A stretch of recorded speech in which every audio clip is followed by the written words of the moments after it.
አስተላልፈን መልእክቱን ወስደን ደግሞ መተግበር መቻል ስላለብን ማለት ነው። ዓላማ አለው። እንዲሁ የሆነ ሀብት ስለተገኘ የሆነ ቀን ላይ ስለሰፈረና አበቅዱን ለመፈጸም አይደለም። ትልቅ ዓላማ ስላለው ያን ዓላማ ከመጣን ምንድነው ይዘነው ነው የሚለውን በደንብ ማየት መቻል ስላለብን ነው። የመጀመሪያ የገበሬ በዓል ዋና ዓላማ አዳዲስ ዝርያዎችንና አዳዲስ አሰራሮችን ምንማርበት ነው። በገበሬ በዓል ስንመጣ አዲስ ነገር ልናይ ነው። የነበረውን ነገር ልናይ አይደለም። አዳዲስ ዝርያ እናያለን፣ አዳዲስ አሰራሮች እናያለን ማለት ነው። ቅድም ለምሳሌ አይተናል አኩሪ አተር ላይ የሚገርም 5 አይነት የአኩሪ አተር ዝርያ ጓንጓ መግባቱን አላውቅም። ተምሬ ሄጃለሁ ማለት ነው። በስም ደረጃ የተቀመጡ አሉ። በዚህ ነው ደረቅ ልትቆይ ከሆነ ነው እንጂ በዚህ ነው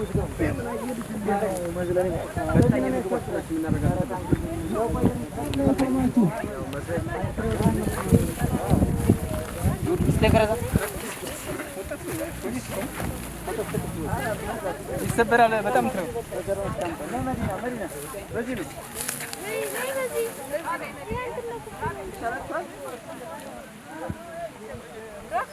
ወይ